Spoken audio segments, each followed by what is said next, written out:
আসসালামু আলাইকুম। আজ আমরা কোরআনের এমন একটা সূরা নিয়ে কথা বলবো যেটা আকারে ছোট হলেও এর ভেতরে লুকিয়ে আছে জীবনের এক বিশাল দর্শন। সূরা আল বালাদ। চলুন এই সূরার গভীরে গিয়ে দেখি এটা আমাদের অস্তিত্বের সংগ্রাম আর তা থেকে মুক্তির ব্যাপারে কি বলে। দেখুন, শুরুতেই একটা অসাধারণ আয়াত। এই একটা লাইনই কিন্তু পুরো সূরার সারমর্মটা বলে দিচ্ছে। জীবনটা আসলে একটা সংগ্রামের জায়গা, কোনো আরামের বিছানা নয়। একবার ভাবুন তো, জন্ম মুহূর্তের কান্না থেকে শুরু করে জীবনের শেষ নিঃশ্বাস পর্যন্ত প্রত্যেকটা ধাপে কোনো না কোনো চ্যালেঞ্জ থাকেই।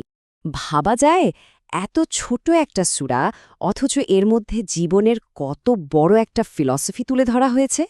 এটাই তো কোরআনের সৌন্দর্য, কিভাবে এই কঠিন পরিশ্রমকেই একটা বিজয়ে পরিণত করা যায়, তারই একটা পূর্ণাঙ্গ রোডম্যাপ যেন এই সূরা। তো চলুন, এই আলোচনার প্রথম যে মূল ধারণা মানে জীবনের বাস্তবতা, সেটা নিয়েই কথা শুরু করা যাক। এখানে মানুষের অবস্থাকে বোঝাতে একটা আরবি শব্দ ব্যবহার করা হয়েছে, কাবাদ। এর মানে হল এমন একটা অবস্থা যেখানে জন্ম থেকে মৃত্যু পর্যন্ত শুধু কষ্ট আর পরিশ্রম। ব্যাপারটা কিন্তু সবার জন্যই সত্যি, হোক সে রাজা বা সাধারণ একজন মানুষ, সবার জীবনেই নিজ নিজ সংগ্রাম আছে। আচ্ছা, জীবনের এই কঠিন বাস্তবতার সামনে দাঁড়িয়ে মানুষ কি করে? প্রায়ই দেখা যায় মানুষ একটা বড় ভুল করে ফেলে, আর সেটা হলো অহংকার। মানে মানুষ যে কতটা দুর্বল সেটার হাজারটা প্রমাণ থাকার পরেও তারা প্রায়ই এই ফাঁদে পড়ে যায়। তারা ভাবতে শুরু করে যে তাদের ওপর আর কেউ নেই, তাদের কোনো জবাবদিহি করতে হবে না। এই অহংকারের একটা চমৎকার উদাহরণ দেয়া হয়েছে। এমন একজন লোকের কথা ভাবুন, যে ভালো কোনো কাজে টাকা না ঢেলে শুধু নিজের নাম ডাক বাড়ানোর জন্য টাকা উড়িয়ে বেড়ায়। আর সে কিন্তু বলে না খরচ করেছি, সে গর্ব করে বলে উড়িয়ে দিয়েছি। এই কথাটার মধ্যেই তার অহংকারটা লুকিয়ে আছে। কিন্তু এখানে একটা জরুরি কথা মনে করিয়ে দেওয়া হচ্ছে। আল্লাহ কিন্তু শুধু দেখছেন না যে কি করা হলো, তিনি এটাও জানেন যে এর পেছনের উদ্দেশ্যটা কি ছিল। টাকাটা কিভাবে এলো আর কেনই বা খরচ করা হলো, সব কিছুই তিনি দেখছেন। আর এখান থেকে সূরাটা একটা খুব গুরুত্বপূর্ণ দিকে মোড় নেয়। আল্লাহ কিন্তু মানুষকে এই কঠিন পরিস্থিতিতে দিশেহারা অবস্থায় ছেড়ে দেননি। দেখুন, মানুষকে কিন্তু ঠিক ভুল বোঝার জন্য সব কিছুই দেওয়া হয়েছে। দুটো চোখ দেওয়া হয়েছে সত্য দেখার জন্য, কথা বলার জন্য জিহ্বা আর ঠোঁট, আর বোঝার জন্য বুদ্ধি।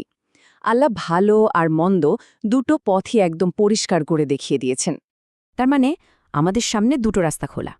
একটা হলো সহজ রাস্তা, যেটা সোজা নিজের দিকে নেমে গেছে, আর অন্যটা হলো কঠিন খাড়া চড়াইয়ের রাস্তা, যেটা ওপরের দিকে উঠেছে। আর সত্যি বলতে কি, বেশিরভাগ মানুষ কিন্তু ওই সহজ রাস্তাটাই বেছে নিতে চায়। তো প্রশ্ন হলো, এই যে কঠিন আর খাড়া পথের কথা বলা হচ্ছে, সাফল্যের সেই পথটা আসলে কি? মজার ব্যাপার হলো, সূরা নিজেই এই প্রশ্নটা করছে, যেন আমাদের মধ্যে একটা আগ্রহ তৈরি হয় উত্তরটা জানার জন্য। আর এরপরেই উত্তরটা দেওয়া হচ্ছে। এই কঠিন চড়াইটা পার হতে হলে কি করতে হবে? প্রথমত, কাউকে দাসত্ব থেকে মুক্ত করা, বা ধরুন ঋণের বোঝা থেকে মুক্তি দেওয়া।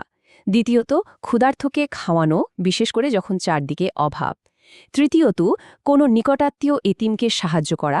আর চতুর্থত, এমন কোনো অভাবীকে সাহায্য করা যে অভাবে মাটিতে মিশে গেছে। খেয়াল করে দেখুন, এই প্রত্যেকটা কাজে কিন্তু নিঃস্বার্থ, এখানে নিজের নামডাক জাহির করার কোনো সুযোগই নেই।